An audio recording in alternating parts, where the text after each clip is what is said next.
Aleeza Ben Shalom, welcome to From the Inside Out. We are so excited to have you here, especially since I just binge watched Jewish Matchmaking, and it's great to now see you in person the day after I finished. We have met before, full disclosure to my listeners, that this past year I became a matchmaker and I met Aleeza. Yeah, woohoo. I met Aleeza before I knew she was going to become the Jewish matchmaker on this new and trending Netflix show, very popular one.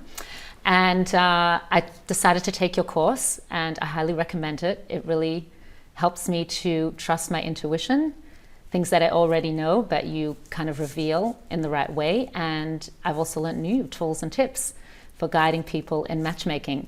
And many people say to me, I wonder how Aleeza became the Jewish matchmaker on this show, Jewish Matchmaking. Can you share with us behind the scenes how you became a matchmaker and how you came to be on the Netflix show? Absolutely. So I was home and we got married, we had a couple kids, and there was a lot of baby talk, and I love children, but I didn't know that I loved adults. So I really was missing adult interaction, and I was looking for something to do, but I didn't want to work outside of the home. And my girlfriend said, oh, I'm a matchmaker on this dating website. Why don't you try being a matchmaker? I said, oh yeah, I've kind of always done that growing up and meddled in people's business, but for the good, only for the good. And that sounds pretty cool. So I signed up for the site, I got started, and I fell in love with the matchmaking process, but not just matchmaking what everybody thinks. So I'm gonna explain it like this. People think that a matchmaker makes matches. What do? They introduce two people, yay, you are a matchmaker. That is one of three parts of being a matchmaker. There's three different roles, and the first role is called the introducer. And that's what I was doing on this site, and I liked it, and it was good. And then I used to call people on the phone, and I would get to know them, and how are you doing, and how can I help you, and what's going on with this match, and I would mentor them, I would coach them, I would support them through the process. That's the second job that a matchmaker has. And then when it came to decision time, are you my person? You know, yay, over my hurdles and under the chuppah, or no thank you, bye-bye, we're done, checking out. I call that the closer. That's actually the third job that a matchmaker has. And in Judaism, traditionally, we pay our matchmaker. They get I'm going to call it a success fee upon engagement.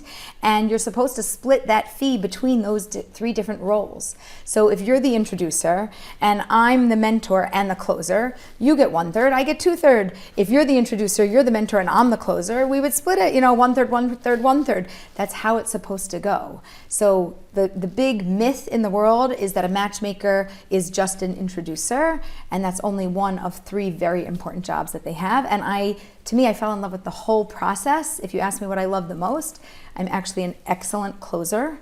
I call it soulmate clarity. Yes. Yeah. How do you know if this is the one? Everybody, how do you know? I know. That's my expertise, and I can help people to get that clarity. I love the mentorship and the introducer part. I'm happy to do it, but I really only like making really, really good matches. So it's so hard for me to go, it's a good match, but it's not an outstanding match, right? I only want to put something amazing in front of somebody. But the process of dating is that you never know which match is really going to hit, and I can't always go based on my judgment. And you still have to make these matches, but I fell in love with really the second and the third part of the process. And I do all of them now, but I also network, and I have a team of coaches. I have a team of matchmakers.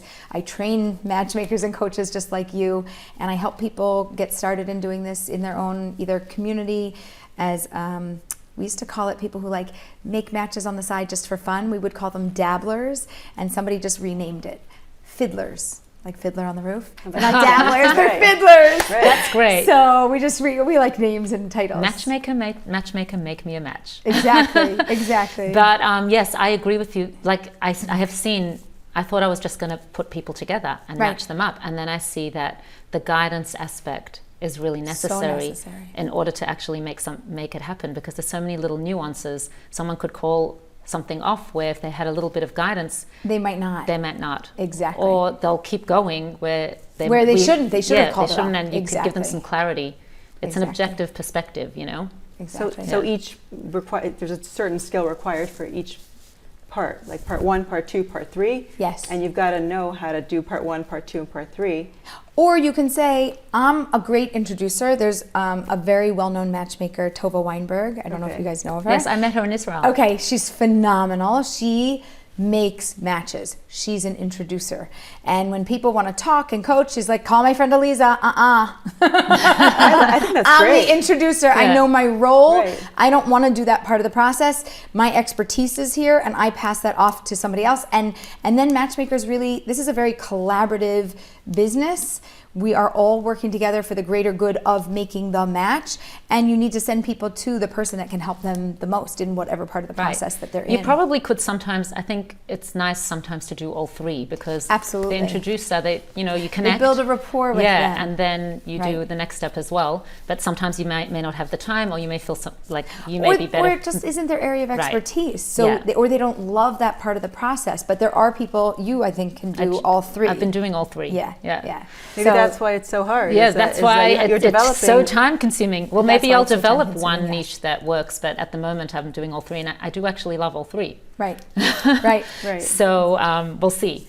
But yeah, to the second part of the question. So how then did you come to be the matchmaker on Netflix? So the funny part of the story, a matchmaker made the match. That's Casting. So there was a show out called Indian Matchmaking. Yes. Right? Very popular. It came out during the pandemic. Everybody had binged everything else. They started watching that. Right. It was a huge success. People fell in love with Indian matchmaking. And the producers went back to Netflix and said, this is a great show. Let's do it again. They said, great, let's do season 2, let's do season 3. They said, and we want to do Jewish matchmaking. We think you have a brand here. Let's branch off and do that. And they said, find me a matchmaker and then we'll talk about the show. So they went on a casting search to find a matchmaker. They were doing interviews with matchmakers all over the world. And a colleague of mine who I had trained, who took my Mentors Academy, which is my matchmaker training course and coaching course, she called me and she goes, Aleeza, somebody's going to call you from a casting company. I told them you're great on camera. You always have something to say. They wanted me. I don't want to do this. That's not for me at all. This is totally your thing. They're calling you. I said, okay. So she was the introducer. So she was the introducer. She put us together and I did a casting call, one, and a couple weeks later another, and you advance through the levels. And at a certain point I said, it's good you're calling me back, right? It's not like you got a bad tape and you need a replacement. It's like you like what you saw, you want more. She said, yes, keep going, give me more. So thank God it. And that you found. When did you find out that you were actually hired? So I kept telling them, I said, listen, we're actually making Aliyah. This was summer of 2020. We had decided we're going to make Aliyah. We had plans of doing it within the next approximately 8 months. And they kept calling me through the summer, through the fall. And I said, listen, I'm not going to live in Philadelphia anymore. I'm moving to Israel. And they're like, no, it's okay. I said, are you sure? Because I'm really moving to Israel. Like, even if you offer me the job, I will not stay. I am going to go to Israel. They said, yes, it's okay. I said, okay. So we board our plane. We arrive in Israel March 1st. It's still March 1st, 2021. It's 1 year into the pandemic. We arrive. Mazel tov, Aliyah. You're in quarantine. Go to the hotel. We have a quarantine hotel for you. Oh my goodness. You were in that situation. That's how we got out of... that was your welcome to Israel. That was our welcome to Israel, and bye-bye America, welcome to quarantine. So we were there for a week, and then another few days. We were there for 11 days total. We were in quarantine, and you and your husband and your 5 children. So we had 3 of the 5. 2 we actually sent ahead of us to go to boarding school and start because they were in high school. I said, you can't come midway through the year in high school. They're never going to take you. So we sent them to a boarding school early on that supports students from outside of Israel so that they can get a higher education in Israel. So we finished quarantine, we get out, we're in Jerusalem, go to dinner, and then where do you go? The hotel. You go to the hotel, daven, pray your heart out. Thank you, Hashem, I made it here. My 5 kids, my husband, a dog, our lift with all of our stuff. My dream come true after so many years. Finally, I always wanted to make Aliyah, and thank you. I thought we were never going to make it because that's what everybody was kind of saying in my family, and my phone, I was finished my prayers, I'm backing away from the hotel, and my phone starts buzzing, and I realize that I'm 15 minutes late for a meeting with the producers because I was busy having my meeting with God and I wasn't busy having my meeting with them. And I'm getting on the phone and I'm like, I'm so sorry. Wait, hold on. Just had a moment. I'm at the hotel. It's not necessarily an all Jewish team. I said, hotel, Western Wall, Wailing Wall, whatever you guys call it, that's where I am. It's the holiest place in the whole world and I'm really sorry.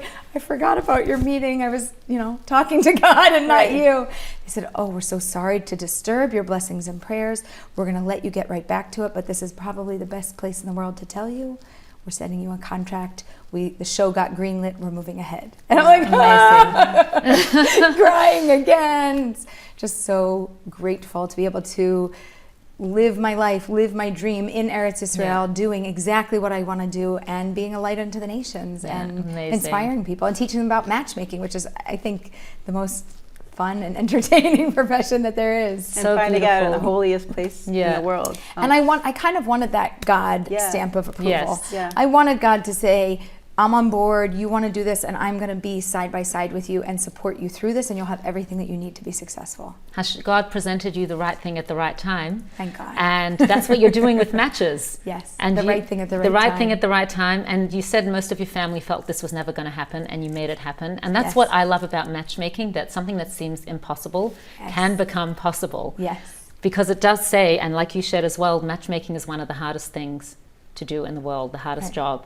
And it says in the Talmud that making a match, a shidduch, is kasha kekriyat yam sof, is as hard as splitting the Red Sea. Right. So do you want to share with us some of your miracles or how you have come to make 200 matches?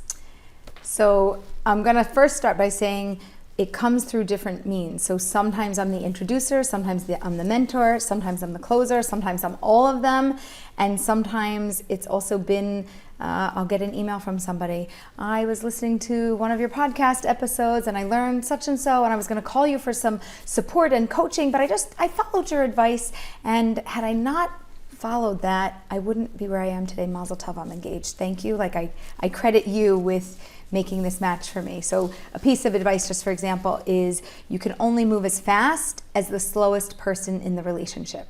And this person that had emailed me said, I was the fastest one. He was moving kind of slow and I was getting tired of it. So I was going to pull like the ultimatum and be like, well, are you in or are you out? And she said, I listened to that and I said, well, he's not ready.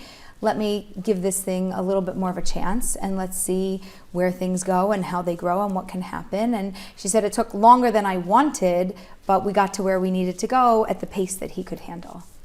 Wow. So it makes a really big difference when people have the right advice and the right wisdom at the right time. Right, right. And that could be difficult because if somebody's taking a very, very long time, is there a point at which you say, okay, well, at this point, I can't move this slowly. Right. So yes, there is for sure a breaking point, but it's different for everybody. Right. All, again, ages, stages, backgrounds, communities. So for some people personally, they have their own line in the sand. And when they get to that date, they're like, could I go a little longer? Should I go a little longer? Has the other person progressed enough to make it worthwhile? Are they still where they always were? Do I think that there is potential here, or am I just on a hamster wheel spinning and eventually they're just going to pop out because they're not serious about the process and they're not moving in a way and with all the support that they need to get to the end of this road? Right. So and that's why you need a matchmaker, because you need someone to walk you through that. For sure. And there are times where you have to say, no, right. It's enough time. And I am not a fan of ultimatums. There are people that love it. There's a whole show on Netflix about ultimatums. And which show is that? I think it's called The Ultimatum. Oh, okay. It makes me cringe because I don't want to present something in that way. I would rather somebody say, I care for you, you care for me. I know we have something special. I'm ready to move to the next step. I see that you're not, and I see that there's not really a plan, not really a timeline. You're kind of just going with a feeling, and feelings come and go and they shift as time goes. And if there's support for us to see the potential and move this ahead, I'd love to continue. If we don't have the right support, or if we're not moving in a direction with support, I can't move. I can't continue because it breaks my heart, right? I probably care for you and know more clearly that I believe you're for me, and you don't know that I'm for you. and I can't stay in that for too long. It's a very Right. painful position to be in, which is I picked you, but you didn't pick me back. Right. Or Right. you're questioning me. I don't ever want to be with anybody that's questioning me. I want you to know I am your world. I am Right. your everything. And you're a maybe about me. And then even if you pick me, you were once a maybe about me. Like it's a very But sometimes that happens. All the time it happens, Yeah. but some people can tolerate it more than others. Right. So And anybody Each who has its challenges too, being Yes. on both ends. You know, being on if someone's moving too fast and the other one's moving too slow, you know, it's tricky Right. because, but the one moving slow, let's say for example, someone moving who isn't sure, what's getting in the way is, and I've heard this a lot, and I'm curious to know what you think. There's something that feels not right about the person, but everything else makes sense, Right, and they don't know what to do, where to go with that. Is it my gut feeling? right. Is it something that I need to listen to, like my intuition, or is it just like an external mishigas that shouldn't matter? It's just I'm overthinking it. Well, are you talking about the actual person, or are you talking about that they don't feel an excitement? It could be either one, right? Well, you have somebody who's ready, right, and the other one is kind of unsure, right? Right. They're moving slowly. Right, but it might not necessarily be them. It's just that they're not feeling it. It might not necessarily be the one who anything wrong that they see in the other person, just that they're not feeling a certain spark. Well, when there's nothing Is that wrong, what you're asking? the question is, so what's right? Right. It can't just make sense in my brain. There does have to be a feeling and an emotional side to it, but everybody also has different levels of need for emotional connection. So for some people, it's a very base, low-level need, and it can be met very easily. And for other people, it's an over-the-top need, and it's something that's only going to grow in time, and therefore the relationship needs that time in order to build that connection and to feel that like I'm in because I feel something. But what I don't love about this whole concept is that feelings come and go. Right. You're nice to me Right. today. I like you. Right. We have a little thing and our date doesn't go so well. I don't. Right. Oh, we have an amazing date. It was wonderful. Good environment, good atmosphere. I feel wonderful. Oh, we had a difficult talk. Oh, now I'm out. Right. Right? Feelings come and go with the wind. So let's say that's the situation. What do you do? The feelings are coming and going for one of the parties involved. Right. So I like to go into their real life and to say, in general, how do your feelings work? Does this happen to you with your friendships? Does this happen to you in your business relationships and in Yeah, your that's work great. life? Okay. If you're in and out like that, then this is just normal and I'm not worried about it. You need to keep dating. If you're pretty consistent and level and you're not up and down so much, and this is out of whack a little bit, then I want to know what's going on. Then I want to understand what's your heart or your gut saying to you and what's holding you back. And it might just be a thought of, I imagined that I would marry somebody like this, and there's a certain picture of that, and I met that, and therefore that doesn't work for me. Often it's centered around a physical look. So I had a client and she did what I call mystery in your history, where you go back and you look at either people you've dated or anybody in your circles that might be appropriate for you. Your best friend's brother, your next door neighbor, anybody.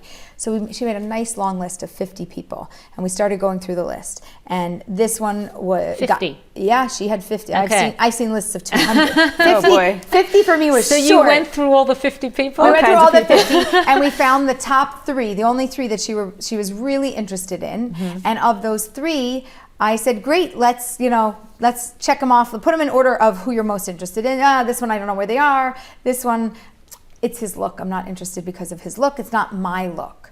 I said, okay. She goes, but he's a great guy. Actually, I'm going to set him up with my friend. I said, tell me more about him. She's wonderful and this and no. Such lovely things to say. I said, you know what?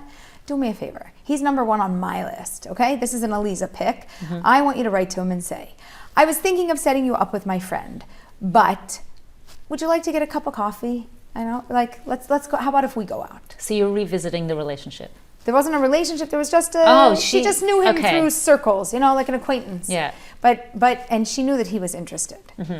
So she said, yeah, but he's not my look. I said, are you repulsed? She said, no. I said, okay, go out with him. This is a slow grow, okay? You like the inside, and the outside, your eyes are getting used to. It's not what I normally look for. It's not normally what I'm attracted to. It's not normally what I like. No problem. just go out with him, go out with him, go out with him. So she did, and this is kind of what I call date him till you hate him. No It's hate. one of your terms. That's one of my terms, but no hating. No hating Right. allowed. It's the opposite. It's just catchy. Yeah, it's just catchy. It's the opposite of everything I believe, but everybody remembers it. They even titled episode number 1, Date 'em Till You Hate 'em. That's how catchy it is. So, you know you have a hit when they like it for a title. So she said, Aleeza, first we did Mystery in Your History and we found somebody, and then we did Date 'em Till You Hate 'em, and I didn't hate him. I really liked him, and the more I liked him, the easier it was for me to look at him, and then it just became very sweet. And the attraction came? The attraction came. I am sure she still looks in the world, and whoever she sees that was her version of hot, she still thinks is hot. But And she married this guy? 4 kids later, she just saw me. I just saw her recently in Philly, and she said, thank you. She wrote me a whole letter. It was beautiful. That's so and, nice. She said, I wouldn't have met him. Right. She said, you were my introducer, and you were my mentor, and you were my closer. You helped me to just keep going out till I could figure this out. You gave me permission and time to do that, and Right. he gave her time as well. So it's kind of like she wasn't, so the thing is, she may have been attracted to somebody else, but she may not have the same attraction to this person that she married. Correct. We're going to have a different attraction, but you also have to realize when the inside is so When attractive, the values match. and values and how they treat you, those things get better over time, not worse, and everybody wrinkles. I don't care how old you are, I don't care how much Botox you get, everybody wrinkles over time, but personality and charisma and love and how they treat you, it doesn't sag. Right, but for some yeah. people, attraction is really important. That's a priority for it them. is. But here's what we don't hear enough. That But I think this is an important message. absolutely, yeah, it's important that because people often will like focus so much on the, let's say, 2 to 3 years of or however long blissfulness lasts, Right. at the expense of the 75 or more years Right. of actually living with a person. And you have to think about that. Yeah, you're thinking about marriage. It's not just a fling. It's not swipe left and hook up. This is more than that. So you have to know what you're looking for. And so if it's someone that you're very tricky, someone that you're extremely attracted to, let's say, might not be the person that is going to give you a They good also life. might treat you poorly. They Yes, might that's not what be I'm saying. emotionally Not that you can't have both. available. Yeah, I'm saying not that, But but some people do get both. Do you know what I'm saying? You don't. Some people yeah. win the lottery, Yeah. sure. Have you won recently? Got to play to win. right. Yeah, everyone's playing to win. I But hope. when you get your bashert, everybody wins the lottery, right? Right. You get your person, that's your person. It just might not be what you imagined, but it doesn't mean that it's not your person. It just means that it's not your imagination. But it could be part of the problem today with many singles is that the focus is attraction. That's what's in their minds, and there needs Go back in time. Yeah. When was attraction never, like a nothing in the world? It was never a Well, it nothing says in the the world. Torah that Sarah was beautiful and Yeah. our mothers Right, were beautiful. right. What that meant, it's really like our Right. podcast title, From the Inside Out. Right. Right. But we are bodies and souls. Yeah. And I think that we have to make peace with the fact that there is an inside to us and there is an outside to us. There has to be an amount of attraction. How much? To what degree? Emotionally, physically, everything else that's going on intellectually. What do you want and where are you willing to have it be different than your vision? Okay, 'cause maybe some people are going to get their vision. Okay, out of the entire world, 2% of people are going to get exactly what they want. is that your Yeah, about 2%. I mean, most of us don't dream within the framework of what's normal and real. It's a dream. That's why we call it a dream. Right. But there are dreamers who are more realistic dreamers, and they know also who they are, and so they also know who they match. So if I have this vision and this dream, I had this one woman, she had this vision and dream, and she was going to marry this tall, dark, handsome man, over 6 feet, of course, all of these wonderful qualities. How tall is she? 4'10". I said, listen, I love you.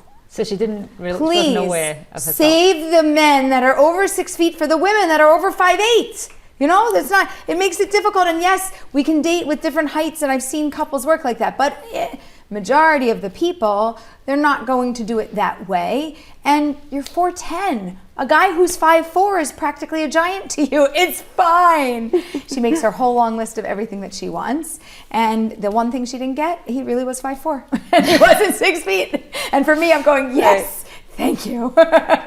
And sometimes you could have someone that's 6 feet and someone who's 5'1", but they match intellectually or they match in their anything in their works values. out, and you never know. I'm just saying, there's always going to be an amount of things that we don't get on our list, in our vision of what we want. So no matter what we get, I think almost everybody is going to be a little bit let down, because my vision of what I wanted was so much greater, because a vision can be anything and it's not human. It's just not in reality. So it's challenging. Right. It's just challenging to rectify what I want with who you are. Right. It's probably a general question, but how much attraction would you say that there should be? Like, how would you express that to somebody who says, I don't feel the attraction that I would like to? What should they be feeling that's realistic? My baseline is you can't be repulsed. Okay? If we're not repulsed, then we're either, I'm going to call it neutral minus, neutral, or neutral plus, somewhere in that range. Otherwise, you're attracted, and woo, that's not even a problem. So, and that can cause problems too, because then your attraction can I don't cloud. like the super attracted ones. It usually is like fireworks and woo, amazing, crash and burn. It's not my favorite at all. But I like people to be usually around neutral or neutral plus. Neutral minus is a little hard to get out of. But somewhere where it's like, well, it's not my look, but he or she is okay. It's just not what I would consider top of the top. If there's chemistry, if there's banter, if there's an interaction that's happening and something that feels really good.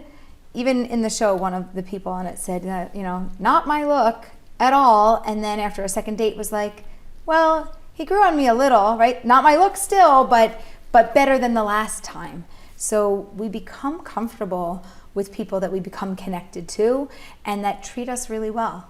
And that does make them look better in our eyes. But it does take a period of time. And there's some people, probably, we can call it around 15% of people in the world, you're never going to change.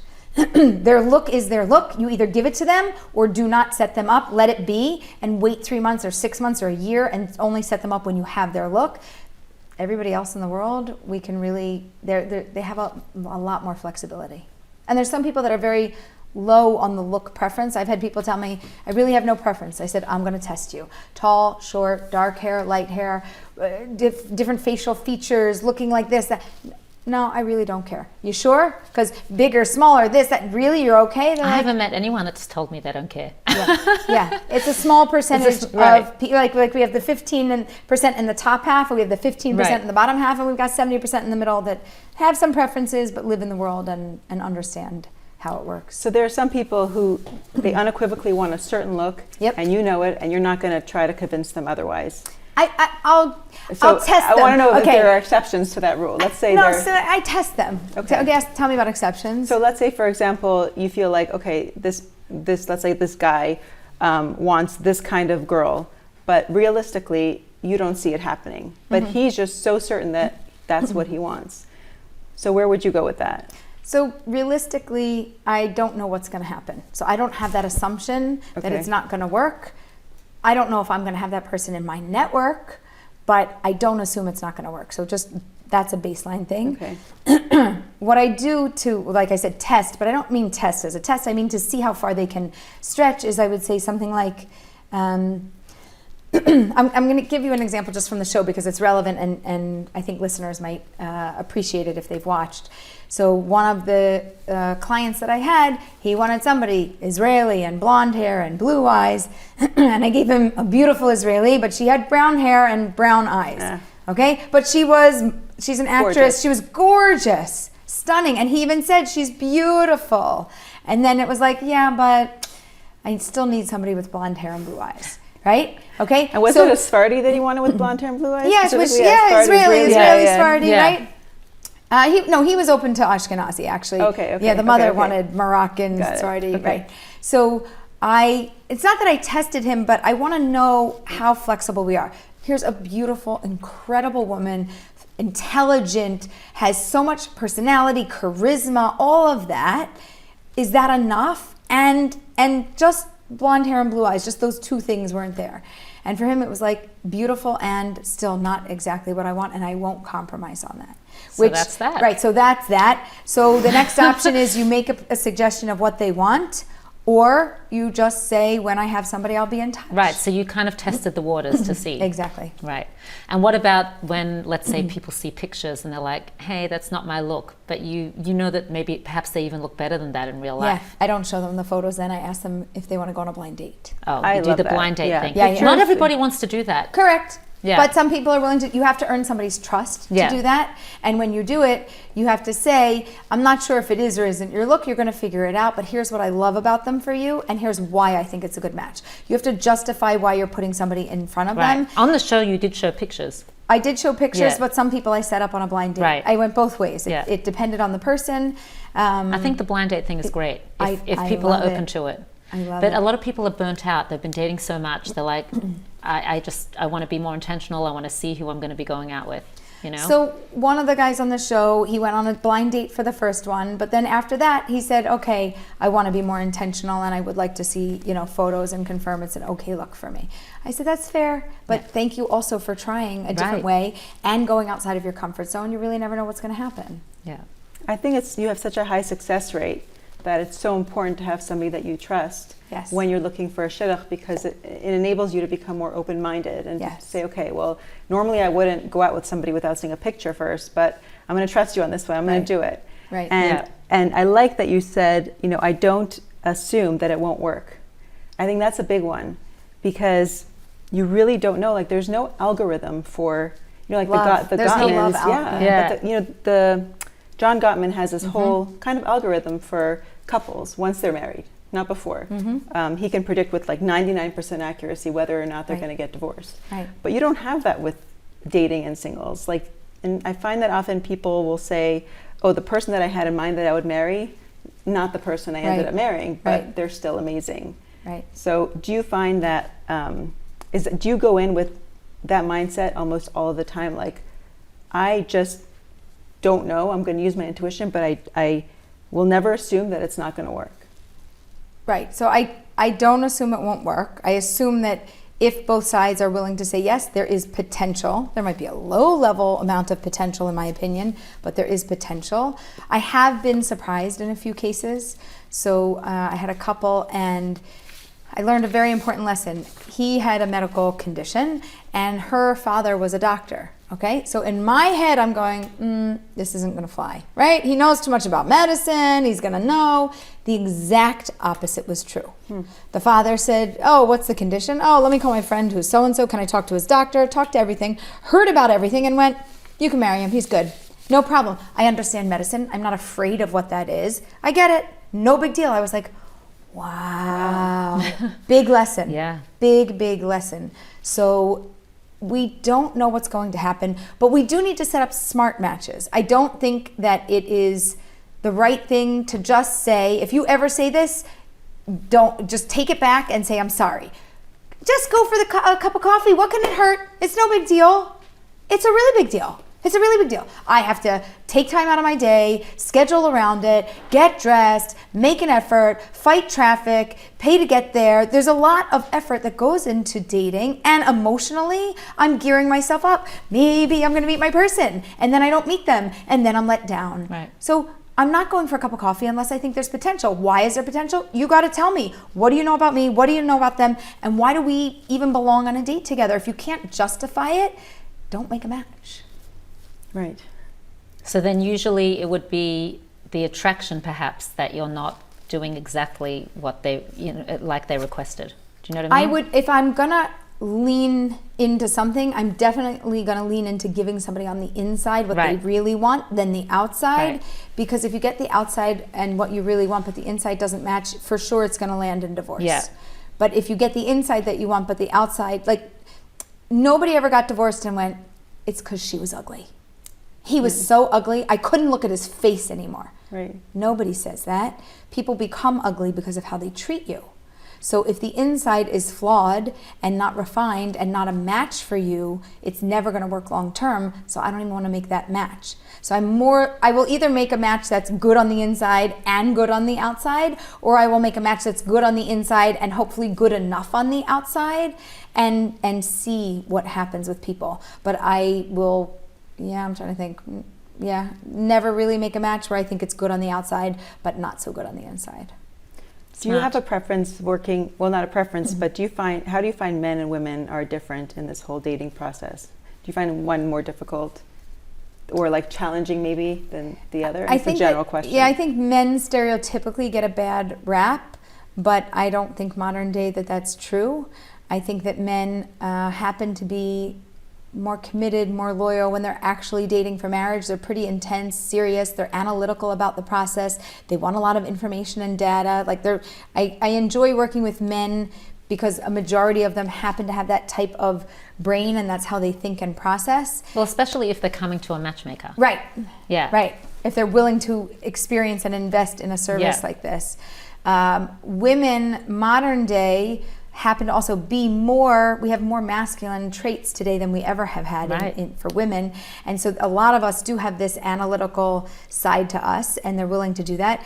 And then there's the other side that's just like the emotional, I don't know, whatever I feel, either I feel it or not. So the feelers in general that are very into the gut but not into the logic don't come to me as much, because they're never going to trust, not me, they're never going to trust anybody except their own gut. The only thing I could do for them is ask clarifying questions and let them come up with their aha moment, but you're never going to be able to give them a perspective that doesn't line up with them. They're not going to feel it unless they feel it, and they're not going to trust it unless they feel it. So who's it more difficult to work with? It's difficult to work with everybody who wants to get matched, because we all have preferences. Yeah, and we all have vulnerabilities. I was difficult to work with too. You were difficult to work with too. We're all difficult. I was too young, but to be difficult. Became difficult after I got married. But what I wanted to ask you is, do you think that there's more, don't you find, this is my experience right now, that there's more single great girls around? Okay, versus so here's great guys. I might be wrong, but this has been my experience. Okay, here's my theory on this. First of all, I don't think God does fuzzy math. Okay, so I think that a person comes in this world and he's got his match, and there's a soulmate here. We know that that's how it is. Yeah, I believe that that's true. Years ago, it used to appear in the world to be the reverse.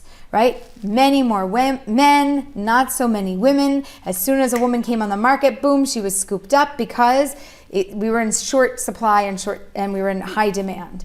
Modern day, it feels the reverse, not just in the Jewish world. I work with matchmakers across the globe with all different backgrounds, and everybody is feeling and seeing what you are describing, which is it appears to be that there are more women available than men, but I still don't think God does fuzzy math, and I just think that we have to find them. I just don't think that we see what is there. I think if we look at the world population, I don't think the numbers are off by so much. So there's something that we're not understanding. Is there overlap with shidduchim or the matchmaking process? You have the Orthodox world, which obviously we're more traditional and we have more ground rules, versus, let's say the secular world. Do you find that there are just ground rules that apply across the board? Doesn't matter where you're from or, where you come from, and what are some basic ones if there are? So I make up my own ground rules. Okay. But you work with non-Orthodox and Orthodox, Correct. Right? I work with everybody, all ages, all stages, all backgrounds, all locations. And so your ground rules apply no matter who you're working with? They do. Now, I might have specific rules, or I have a base level rule that I modify depending on which community you're from. So one of them is what I call my 5-date challenge. There's several parts to it, but my favorite part is the no touching for 5 dates. So if you observe Shomer Negia and you're anyway not touching and dating, this doesn't apply to you, keep doing that. But if you're anybody else in the world, my suggestion is that you don't touch for 5 dates. Once you go on the 6th date, Aleeza looks the other way, nobody talks about it, and what happens, happens. But the biggest and easiest way to have clarity is to not touch the person. If you don't touch them for 5 dates, and you're still together. And you're still choosing to see them for a 6th date. What do we all know? You, me, them, every matchmaker, all the friends. You know you like them. them as a human being. You like their personality. You have values in common. You probably have similar goals in mind. You don't stick with somebody that you don't like, that you don't connect to. You're not going to be willing to stick around if nobody's physically putting out. Why are you sticking around? It must be, obviously, because you like what's on the inside. So if we have that level of clarity after 5 dates, we are so good. Whatever happens, happens. Maybe that'll build the relationship. Maybe that'll break the relationship. I don't know. But somebody was willing to stick around. To me, that's a universal rule. Jewish, non-Jewish, living in America, living in another country, it doesn't matter. To me, that is the single best indicator for clarity and a good match. So for someone who's religious, that wouldn't sound too crazy to try out, because we have this concept of shamanegia, meaning that they're not going to do it. I mean, they don't have to try it out. They're going to do it all the way to the chuppah. Right, exactly. But I'm saying for someone who's coming from a world where this has not been a thing. Then we modify it even more. We do the 3-date challenge. Can you do it for 3 dates? And if they can't do 3, then we modify it and we do 2. Can you do it for 2? And if they're really bad at it, then we do 1. You're like, go out once, don't touch them, let's see what happens. But I need confirmation that you like the human being in front of you. Physically, think about how much time a couple spends together being physically intimate in their lifetime. Now think about how much time they talk and connect and have to interact. Yes, you have to look at somebody. Yes, you have to be attracted. Your eyes have to get comfortable with it more than the physical touch has to get comfortable with it. That can grow later. We could figure that out later. But if I don't like you as a human being, or I don't like you enough, and I'm going to anyway break up with you in 2 months or 6 months, I could actually figure that out in 5 dates, and I could save everybody a lot of time. I powerful. think that's smart. Yeah, it's smart, but I agree with you that the world is not going to buy into it, but I will tell you this. But some people do, after they've had experiences that have not worked out so well, and they realize that like their attraction may have overridden who they really want in a person. They might be like, you know what, this time I'll try this idea that you have. I'll tell you who likes it more. The men. The men like it more? Yep. Because the men like clarity, and they like data, and they like a challenge. And they're like, 5 dates, and then whatever. I'm like, 5 dates, and I'm not going to talk. No conversation. It's good. Whatever. I would think women would be more open to it. Nope. Women are afraid. If I don't sleep with him by the 1st or 2nd or 3rd date, he's not going to stick around. I said, actually, the opposite is true. If you respect yourself and the relationship more, he is going to be there for you, and it's going to be a much healthier relationship. And the way that we are dating in the modern world is very difficult. The way that, religious dating is, I believe, the way that it's meant to be, where we have clarity, we have an understanding. There's a lot of tradition there. And in modern dating, it's a little bit more challenging. And this is why daters aren't getting married until much later. They're not having clarity. They're not taking the process seriously. They're not taking themselves seriously. We're dealing with only half of who we are. We're dealing with the outside, and we're not dealing with the inside. And if we have a time period and we have to choose what comes first and what comes second, you need to deal with the inside first and deal with the outside second, according to Aleeza. And that's why boundaries are not a bad thing. Right.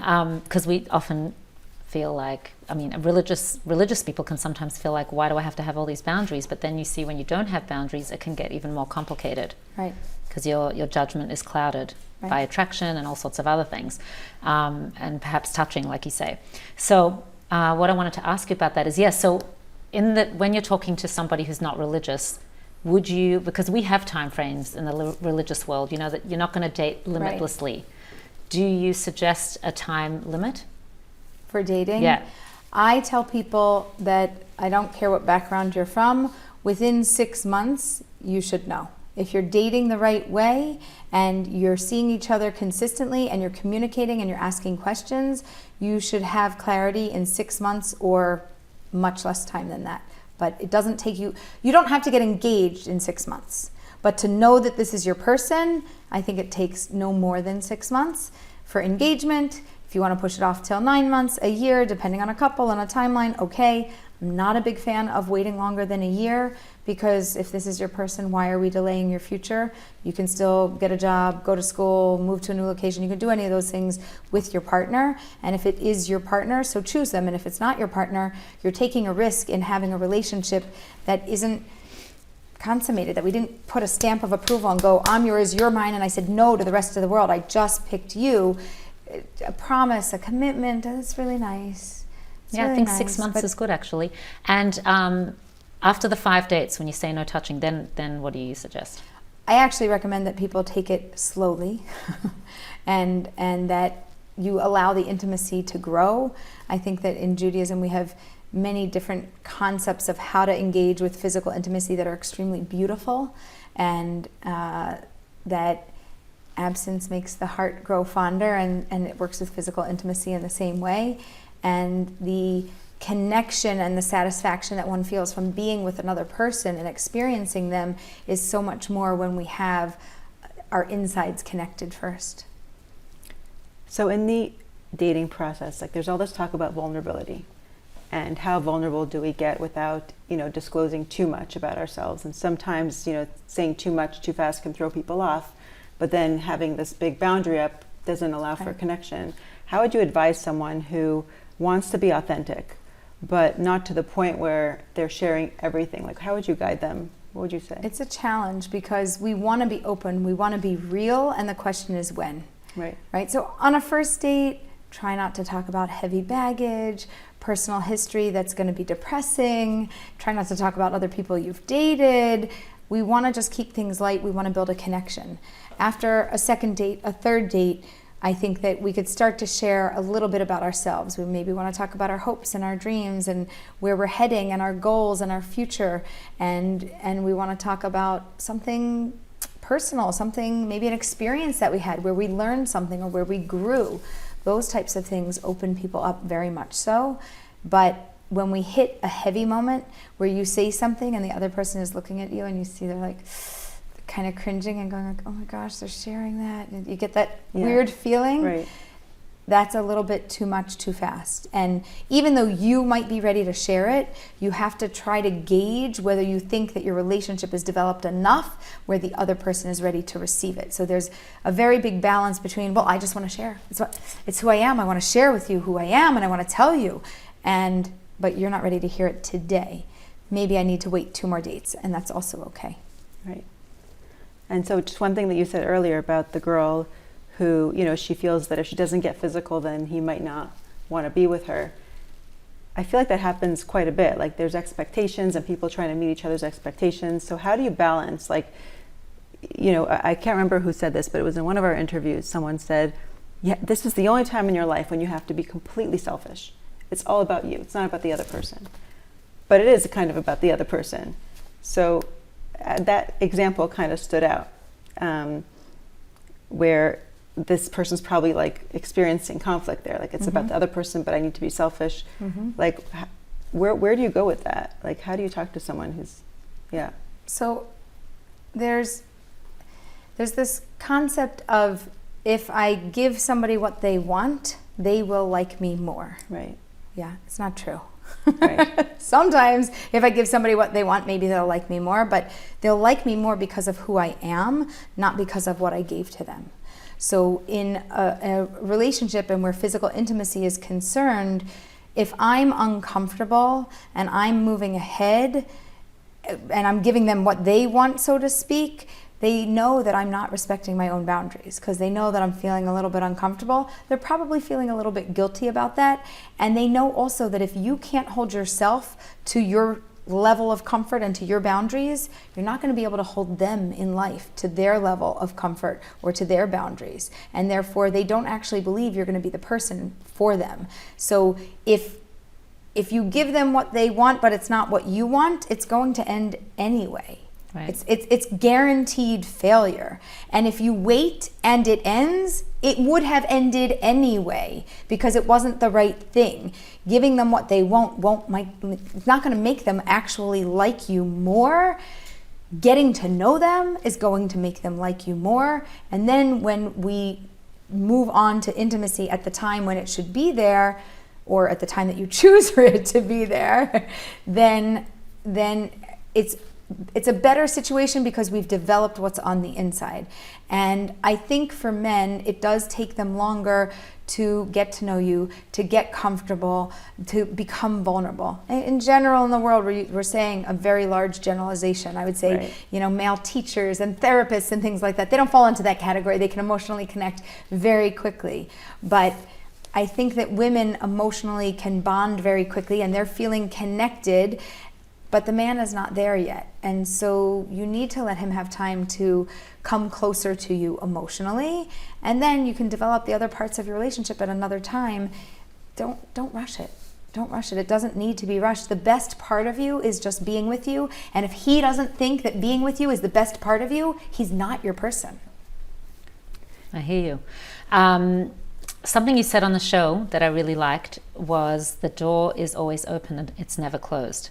At that time, when I was watching it, I was dealing with a couple, well, a guy who was telling me how heartbroken he was over a relationship that ended, and then I discovered that she wasn't even sure she had wanted it to end, and we ended up bringing them back together, and we'll see where it goes. Mm-hmm. But I really like that I heard your quote at the same time, that the door is always open, and you said on the show that 35% of couples who dated and broke it off get back together. Yeah.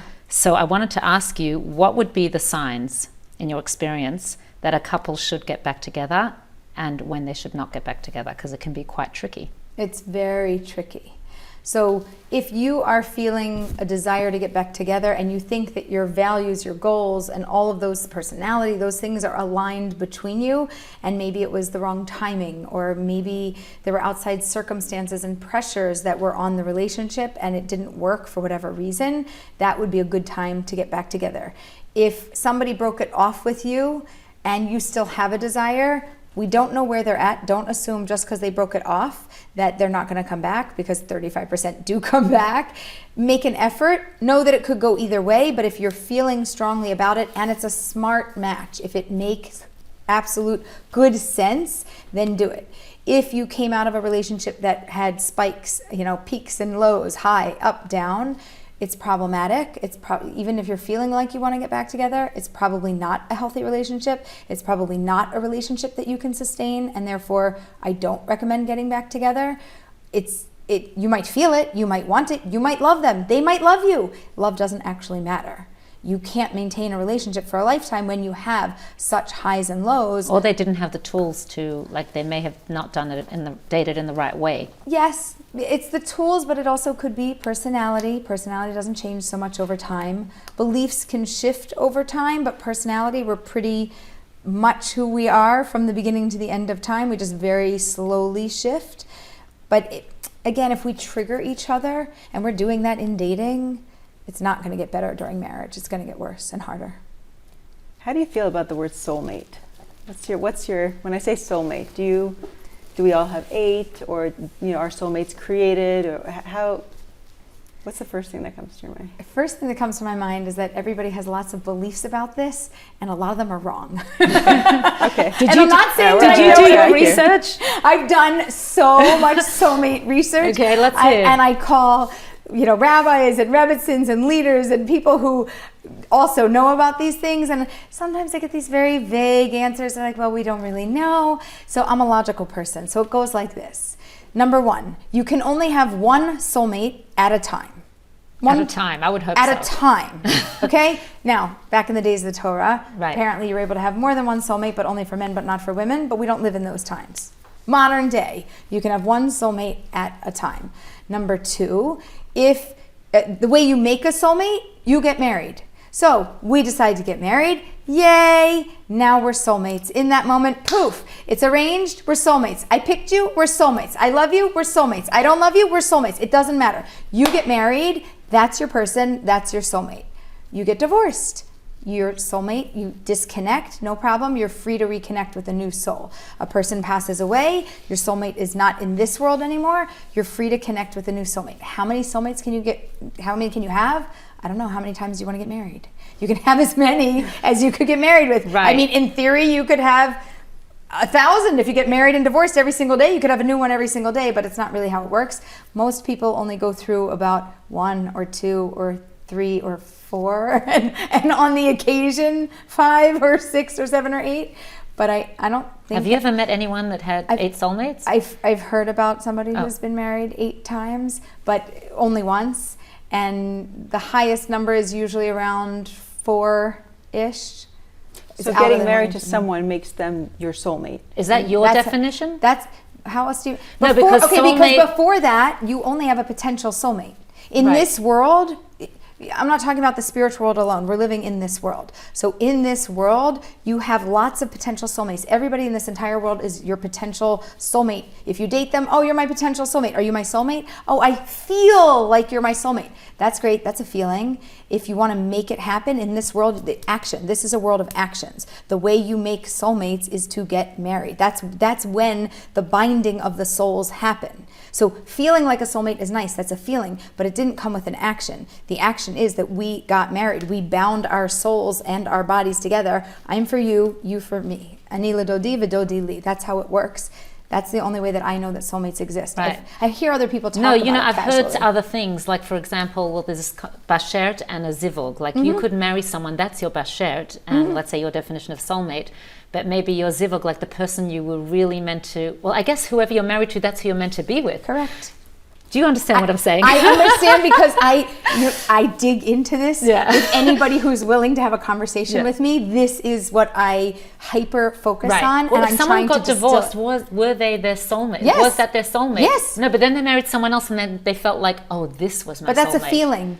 This world exists on actions. When I bound my soul with you and Once I got you married, do it, that's your soulmate. That's your soulmate. But then you can Do you know what? That's a very good approach because Listen. it gets you into, this is who I married. This is That's my my soulmate. person. Yeah, It you're all is. in. Yeah. You're all in. No, and in that moment, that is the right decision for you in the right time, and that's exactly what God wanted. If God wanted it differently, God runs this world. I'm pretty sure God could have made you marry a different human being.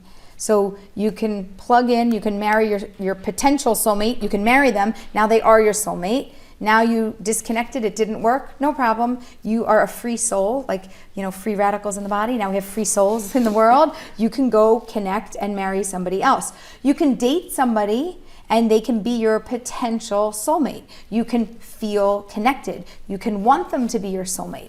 But to me, they're not your soulmate if you're not married to them. You're not closing the deal. If you don't, that's it. Shidduchim, right? The last job is the closer. Right. If you're not a closer, if you don't close the deal, you're just daters. Right. You're not soulmates. But we've been talking about a soulmate in regard to this is my better, like this is who I feel. So better half, it's my other half. And my other half might be better, might be worse, might be nicer, might be meaner, might be perfect, might be terrible. I don't know. Right. But if I marry them, they're mine. So and you're I'm making theirs. soulmate a very practical term. It's a choice, meaning it's a choice. But, I'm saying choosing. soul is very spiritual. Soul is very spiritual, but in this world, we're bodies and souls. Yeah. And so we have to bind the two together. Yes. That happens through marriage. Yeah, I guess I mean to say people look at soulmate, when they think of that, they think of romantic. Yes. I feel like this Yes, clicks. I feel like this is my person. I've had people tell me, we dated, we were soulmates, but it didn't work out in the end. I said, no, you were potential soulmates that didn't work out in the end, but you weren't soulmates. If you were soulmates, you would have been married, but you didn't. So you're not, and that's okay. But So you're redefining soulmate for us. I am. I'm going to write a whole. I love it. I'm Yes, gonna write I love it. I think book it's on it. great. I'm writing a book on soulmates. I know the title in my head. I have What's it. the title? The Soulmate Bible. Nice. Nobody else is taking it. It's mine. That's right. She just claims it right here, right now. Yes, no, the Soulmate Bible. I want to give over what my understanding is from all of my research and redefine and relook at things from the way that it really happens in the world. Take it from this spiritual into the practical, but combine the two of them. Because it's not just a practical concept and it's not just a spiritual concept. It's something that we have to mark in time in this world, and that binds us spiritually as well. Yeah, I think it needs to be redefined. And I think the question of how do I find my soulmate needs to be changed to, well, wait a minute, what is a soulmate? Like, let me understand what a soulmate is before I start to get all these Hollywood ideas of what it might be. And that's why maybe there is a shidduch crisis.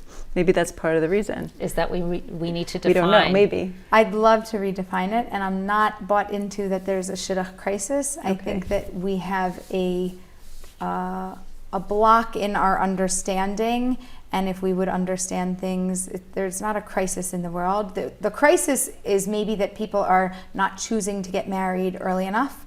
And that's not a Jewish problem, that's not a religious problem, that's a worldwide problem right now. It's one of the things I would like to solve and go a little bit back in time and say, yes, getting married younger is easier for people. It builds healthier families, healthier communities, and helps us gracefully get through life. And it's a smarter system. And so I want to bring back the days of, I don't think that we're going to be able to hit teens in the modern world, but let's talk about at least somewhere in the 20s. You need to be married in your 20s. You should make it your priority. Get your job, whatever. Fine. You will find your person. That should be the number one thing on your radar. And then the job and the other things, not when I have the money and when I have the job, I'll find my person. I will find my person. And because I have my person, I'll be an even better person. And the job that I can get and what I can accomplish in the world can be even greater with that person by my side. Yes, I found the experience of matchmaking really enlightening because I grew up in a world where we got married young, and you wonder, oh, what would it be like to have all this time on your own to find yourself and then get married? Right. And then you realize, it's a nice thing to actually grow together, because then I watch people later in their 30s and 40s, and they may have had their 20s, but they're already set in their ways, and they're a bit more panicked, and they feel rushed and stressed that they're not married, and that can be hard. And you can do it in the reverse order. You can have your family, you can build your family. I know a woman who did this, and by about 42, her children were already, late teens, getting ready to get out of the house. By 45, everybody was out of the house, and she was having her, second phase of life, and she was having the time of her life. And the 40s I'm in my mid 40s. They're fantastic. Yeah. So go have kids when you have the energy and all of that stuff. And then you still have the energy. And now you still have the energy and go do things and change the world and go enjoy. I think even more than that, I think you touched on something so crucial, and that is God's role in the picture. Because you can think that you have everything under control. Like, okay, I'm going to get my career going in my 20s, then I'll get married in my late 20s, and then I'll have kids in my 30s. And then things don't really often go as planned. Right. And when you remove God from the picture, then sometimes God will remove himself from the picture. Right. That's the whole concept of bitachon, is having full trust that everything is as it should be. So we really ultimately don't have control. Right. So it's nice to have these sort of, I don't know if they're ground rules, but maybe a Torah perspective on how to live life, because you have no idea if, I shouldn't say if you're going to have kids or not, because of course, you simply don't know. So what's the best thing that we can do that's based on age-old wisdom that's been around for millennia? It certainly, to me, would make more sense than just making a decision on my own, when I have the option of looking to thousands of years of things being this way. And I don't know if it worked 100%, but it just seems like the thing that makes sense. Yeah, I think it's a smarter system. And I think because there are pros and cons to everything. For sure. And we're going to say generically, this is what we believe. And then for some people, yes, they had to go through a certain age and stage to mature and to level up, and they couldn't do it in their 20s, and now they are doing it in their 30s or their 40s or beyond. So I think that we have to have an awareness that these are general concepts and general ideas, and everybody has their own life path, but I'd like for there to be a new social norm. And it's more similar to the old social norm than it is to the modern norm. I think it would be a better system. What is nice today is that younger people are more self-aware. So they're kind of a step ahead than back in the day. Because you were 18 when you got married, so you really, got to live this experience of getting married young. Yes, thank God. Amazing. Thank God. On the subject of thank God, don't you find the biggest asset that you have on your side is Hashem? Yes. In making a match. Absolutely, 100%. People say to me, but how do you know my soulmate is out there? I said, well, because God and I, we talk, have a little bit of an understanding of how the world works. And in the blueprint of creation, I know that your soul and your soulmate, it's all part of one soul that comes into this world that needs to be, it's like a puzzle piece. It needs to be put back together. So I know it came apart and I know it can go back together, which means I know that it exists. For me, soulmate isn't a question of existence, where I think for some people, if they don't have a faith-based approach to dating and love, then they're not going to necessarily have an awareness of their soulmate being here. It might be a question, how do you know? Well, I know because I know that that's the way the world's created, but they don't know it in the same way. Yeah. What's the most challenging thing about doing what you do, or the most surprising thing that you learned?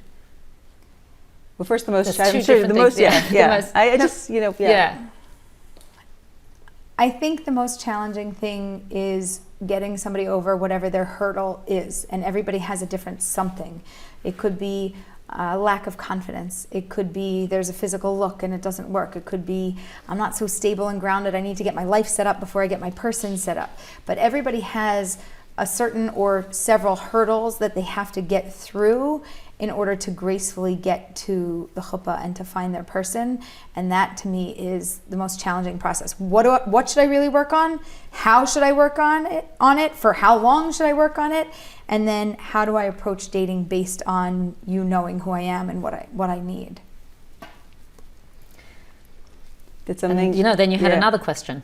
Well, what like, was there something surprising that you didn't maybe expect, like in this experience, that you're like, oh, okay, well, this isn't something I didn't think, I think certain matches sometimes surprise me. I have a good sense and a good intuition, and it's on, often for me, much more than it's not on. And every once in a while there's a match that goes through and I'm going, I didn't think that was going to work. And then it does. And then it does. The other thing that's a little bit uncomfortable is sometimes when I do see married people. I had this happen once, and I said to my husband, I'm like, how are they a couple? He's like, what do you mean? He's like, they're married. And I was like, no, it doesn't make any sense. They're like, they don't belong together. And he goes, well, they're married. It's very matter of fact. 1 second, about you it. said it. I said that. Right. They're soulmates, right? And I was like, they are soulmates, but they don't make sense. Right. And like 6 months later, I heard they got divorced, and I was like, well, that makes sense. Oh, okay. but sometimes people who don't make sense are very happy. Yes. Yeah. Yes. Well, this one had like more conflict. Right. It wasn't just that it didn't make sense. There were other things that seemed off, but that's a little bit. It just makes me uncomfortable. To see things or not to know if you know something, but to think you know something, and to humble yourself and to go, shh, let it play out. You don't know which way, you don't know which way it's going to go. Sometimes it doesn't go the way that you think. Let it be. Right. Back to something that Ida said before in sharing that I got married at 18, and it's something that I've been thinking about when I speak to people at all different ages, is we did an episode titled this, Trust the Timing of Your Life. That, like you say, if you're married to this person, Hashem ordained that you should be marrying your soulmates, trusting the timing of your life. If something in you got you to get married young, that was meant for you. If you're still single now in your 30s and 40s, that's your journey, and to trust the timing that your soulmate is out there, and you're meant to get married in your 30s and 40s, and that's when it's meant to be for you. Or 50s or 60s, whatever it may be. Yeah. We wanted to ask you about the show, and we were discussing earlier about being authentic. How was that for you, being a matchmaker, being filmed and your daters being filmed, versus just talking privately in a room to somebody? So there are things that I would say privately to somebody that I might not want announced to the world. But with some of the daters, we did get really intimate, and I would ask permission. Is it okay? Can we talk about something? But everything was live in the moment, so I really had to gauge by the person and their personality how open they wanted to be, how much they were willing to share. So, for example, one of the women I said, I have a sensitive question. Did you preserve your fertility? And she said, no, I didn't. And, did you have a fertility check? She said, yes, I did. Poo, poo, poo. Everything looks good. But that's a really intimate question to ask. And I'm on the fly. Everything, it's a reality show. So everything, like this podcast, I don't know what's coming out of my mouth, right? I'm listening to you, you're listening to me, we're interacting, something new comes to my mind and I'm gonna share it. But as I'm sharing it, I'm going, right, and you're on a microphone, right, and there's a camera in front of you, and if you notice, there's like many faces of Aleeza, and you'll see my eyebrows go up and down. There's a very expressive Aleeza, and actions speak louder than words sometimes too. And so it could be that my words didn't say something, but my face might have been telling. And I had to have an awareness of what was happening. So I had to be even more conscious of, listen, I think and I don't know about you, but I assume you also try to speak accurately and intelligently and kindly to the people that you're working with as I mean, anybody in any situation, like you just want to be the best version of yourself. But now it's, I want to be the best version of myself and in front of like millions of people. Right. So there is a heavy weight and a pressure. Right. And every time before I went on, I said, Hashem, please put the right words in my mouth at the right time. Let me not say anything that's just not just so. And can I and tell you you? did a great job. Yeah, can I tell you one? I have one thing that I regret. Okay. One regret. And I wish that it would have been different, or that I wish that I would have had the awareness in that moment. And I'm going to say sorry. Okay. In the first episode, I tell where I'm from. I say Pardes Chana, Israel, and we just moved there 2 years ago. And then they say, and you know, where'd you grow up? I said Philadelphia, and then I said not so exciting. Okay, not so nice. That's really lashon hara about a city. It's not speaking kindly, whether it's not a person, but it's a place. Right. It has integrity, it has a charisma, it has a lot of things going for it. It's not really what I meant. I really meant to say it's not so exotic. Okay, I just moved to Israel, my lifelong dream, Right. palm trees and blue skies. Right. Right? It's not exotic. So Philadelphia compared to Israel is not exotic, but for me it's not exotic because I think somebody from Israel might go to Philadelphia and think it's exotic. Wherever you come from Right. is kind of not so exciting. It's normal. It's very normal to you. But I regret having said that. We did a showing of the show in Philadelphia last night. Oh boy. Yeah. And they showed How did that go? episode Oh my one. gosh. And as soon as I say, not so exciting, the entire audience goes, boo. And I stand up and I go, oh, I'm sorry. And they all laugh. Come The to power- Israel, maybe you'll understand. Yeah. So, but really, just think about that moment. How many moments like that, and how much pressure was I under because we were Yeah. having an hour and a half meeting with the people that I was meeting, and you're going to catch 3 minutes of that hour and a half meeting. And you don't know what they're Right. going to catch or what they're Right. going to do.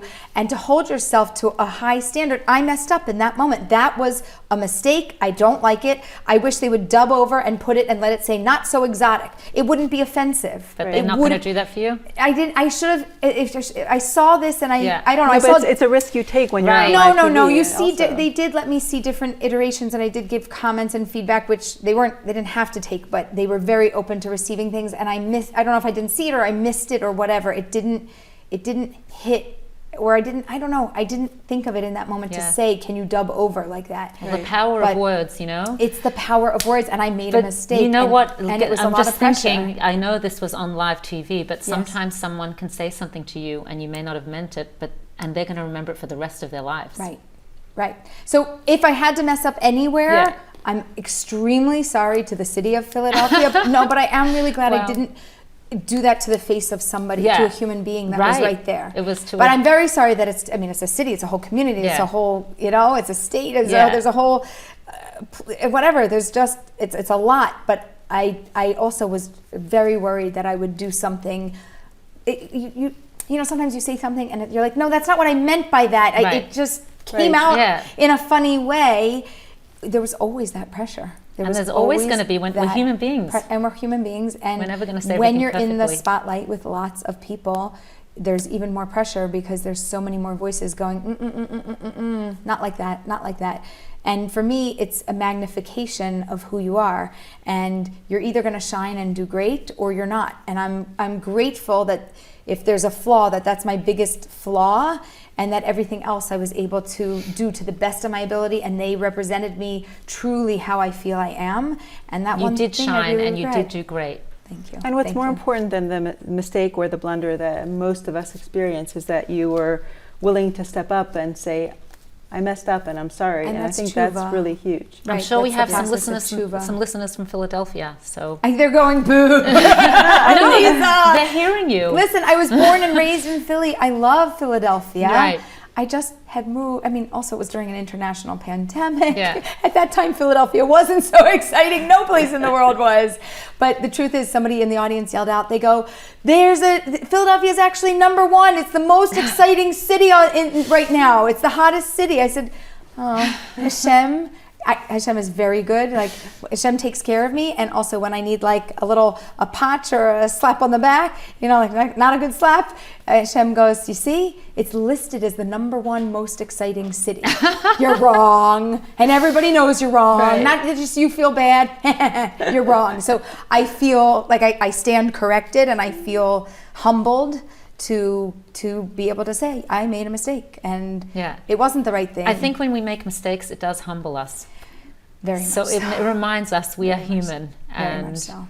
and we've got work to do. And it's But- hard. And listen, if for the reason like not to appear perfect, right? Because there is no such thing as perfection. Right. We are perfectly perfect in right. this world.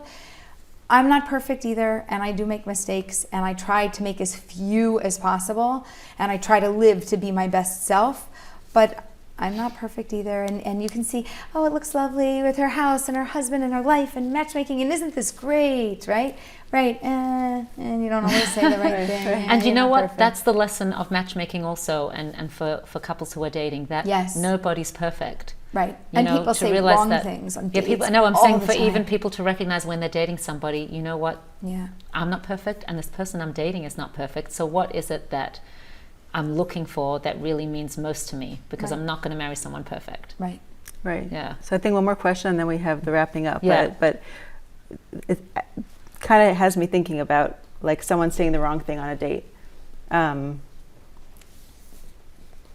I think what might happen is that they say this thing, and then this person, the person they're dating, is sort of like, oh, no one's perfect, no one's perfect. So there's a great book called The Narcissism Epidemic that I read a while ago, and I feel like sometimes there are narcissistic tendencies. I think they exist more amongst men than women, but that are hard to catch. And so how much compassion does a person have for another person's weaknesses before saying, okay, no one's perfect, but no. Not for me. Right. There's a level of connection versus a level of how much we are triggered by other people. And so a lot of things have to be in alignment for us to be together. And a lot of things the things that don't align, or where we have fears or insecurities or discomforts, there's a difference between us, but there can't be a large amount of friction. If there's a large amount of friction, it causes a fire in the relationship and it ruins it.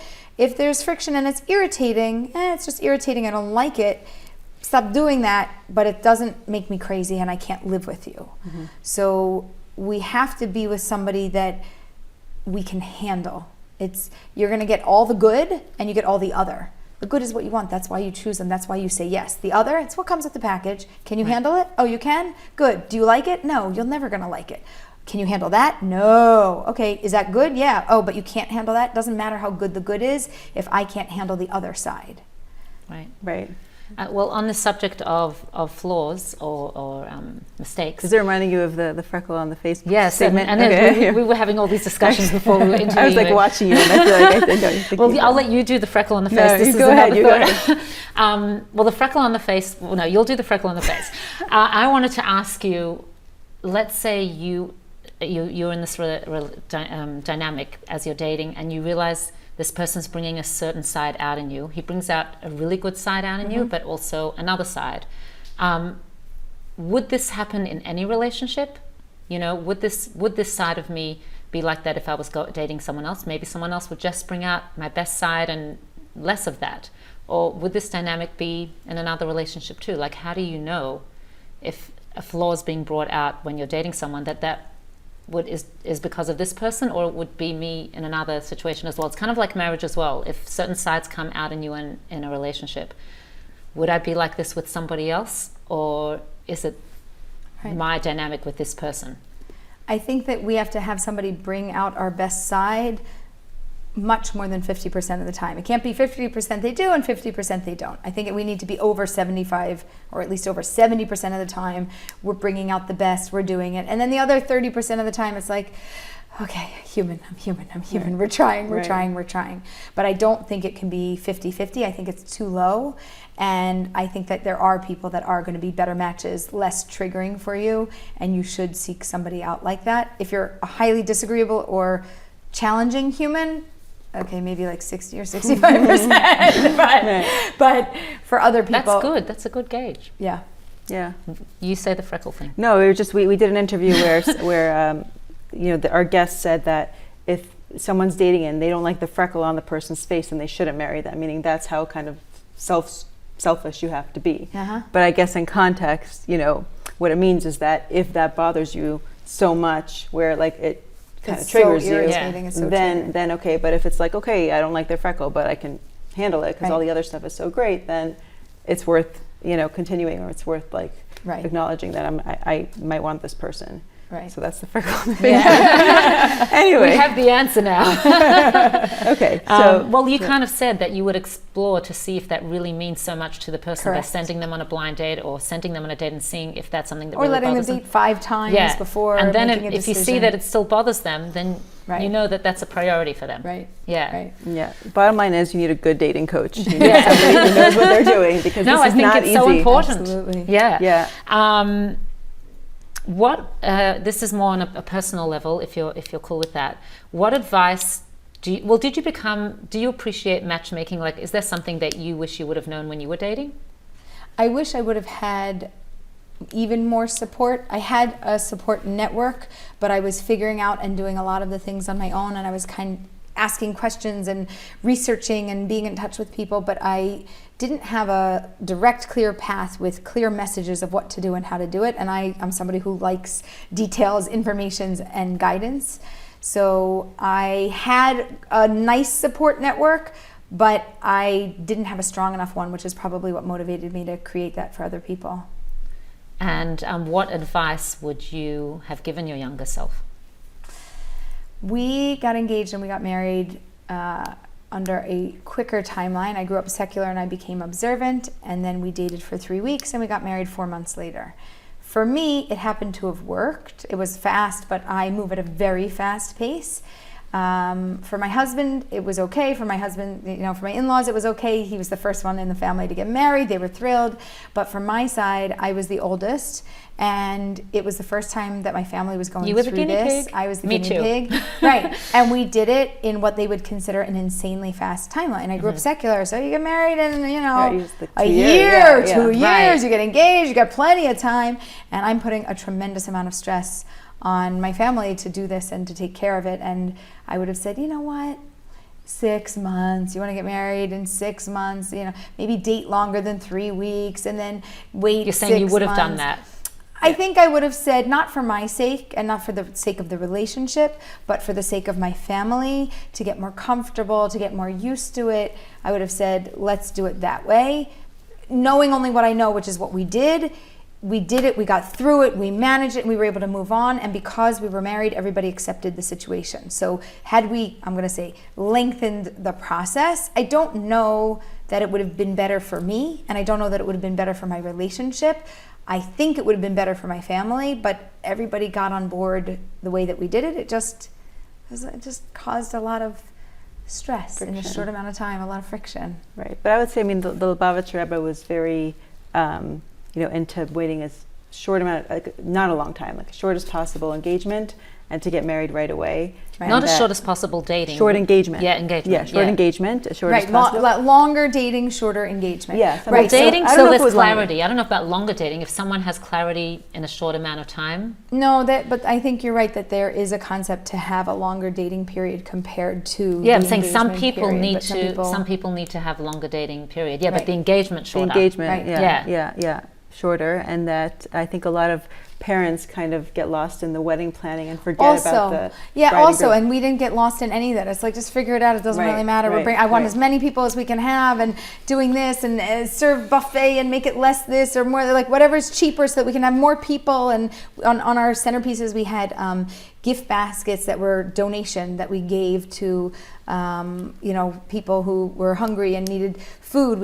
That was our centerpiece. It wasn't a gorgeous thing of flowers. It was literally cans in this Wow. gorgeous wrap with bows and things like that. Because I said, That's beautiful. Flower. What am I going to do with flowers? I'm going to throw it away. Let's Right. make something meaningful.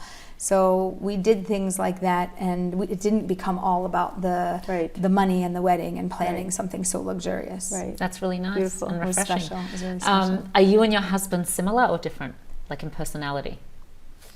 In personality, we actually did a whole personality Yeah, analysis. do you like doing that with I your? do. I very much Yeah. do. I like to see similarities and where people are going to have disconnects and challenges. But we are more similar in personality, and we're also both strong-willed and the word stubborn would probably be appropriate for both of us. Are you going to coach your kids through their dating process? Oh yes, we have. Oh, gosh. If you think you've got two strong-willed parents, try the children. Oh my! It's we're very chazak, Yeah. you know, and They have in-house counsel. What do you do with two chazak people? Well, the interesting thing is the concept. I heard this from Rabbi Fishel Schachter that only a diamond can cut another diamond. So you have two, the hardest stone, and when you're cutting, that refines itself. We refine ourselves through each other. And so we've actually both become softer and easier over time. We've learned how to work with each other, we move around each other, and we've really figured things out. So there's been a tremendous blessing, but it was a challenge at first. Two hard-headed people that are committed to what they want, and it's like, well, who's going to win? I guess we'll find out. Well, you figured it out. You both won. Yeah, we both won. We got each other, and we both committed to Aliyah. But when I said it's time to go, and he's like, well, and I was like, no. He put me off for a bunch of years. He's like, it's not the right moment. So he said no for a while, and then when I said now, and it was the right moment, he's like, yeah, you're right. So we've learned to navigate together. Right. Okay, so normally we love to end with. Well, before we end, we want to ask about the billboard. Go for it. Right. If you had to put one of your phrases, because you have some great catchy phrases, we shared some of them today on a billboard, which one would it be? Oh, for everybody to see, for all your things, something that you something want, that's catchy, right? that you want them to take with them. Oh. Your singles. I'll tell you what I would put, and I wouldn't put. It's not necessarily catchy, but it's how I end everything, and it's how the whole entire show was ended. I would put a blessing, and I would put, like with hashtag Amen, and let people realize that there is a strength and a power in a blessing in what we give to each other, the words that we use to uplift each other, and the way that we accept that and we say, Amen, yes, I agree. That's for me, I want that. So I would put one of my famous Aleeza blessings on a billboard. What is one of your famous Aleeza blessings? I just come up with it in the moment. You want blessing for the singles? Yes. Okay. It downloads. Okay. But I'll go along the lines of something very typical that I say, which is, may each and every one of you that is searching for your soulmate, may you find them, may it be with ease, and may it happen this year. Amen. Amen. And do you have a favorite quote? Oh, We always end with a quote. Oh, a quote. Yeah. Date them till you hate them. When in doubt, go out. Yeah. I think that trust the timing of your life can also be a nice quote for today. Is that, and Hashem has a plan for you, and in the right time. Your person is here. Yeah. Your person is here, and you're just going to play a little game to find them, but you should just know your person is here. They exist, they're living, they're breathing, they are here. Have that confidence, and now go into the world and date. To go find them. It's a big world. And leave regret in the past, because sometimes regrets can hold us back if you think it's my mistake that I'm not with we do dating detoxes for that. I have a whole course. Anything that I have a concept about, I create a catchy something and I turn it into a course so that I can share the wisdom. I love that. It gives us hope that if you're single, if someone is single and looking for their soulmate, he or she is out there. Yeah. You just have to make the hashtadlus. Do the effort. Yeah, you do your part, and God will, and do your part, and and God will hold your hand and follow through for you. Sure. Yeah. Aleeza, what a pleasure to have you here with us today. Thank you for having me. Thank you for your wisdom, your insight into dating and guidance into helping us singles find their soulmates. And thank you so much. And for changing the world. You make one shidduch, you're changing the world. You've made how many? How many have you made so far? Over 200. Oh my gosh. But I you can appreciate that because you're in it. It's amazing. I'm really just the assist. Hashem makes all the matches in the world. Yeah. You're Hashem's partner, but you're the vessel. Yes. Well, you should continue to, and you should have lots of success and continue spreading your light. You've made such a Kiddush Hashem on the Netflix show, Jewish Matchmaking, and just continue doing your thing. Thank you. Thank you. Amen.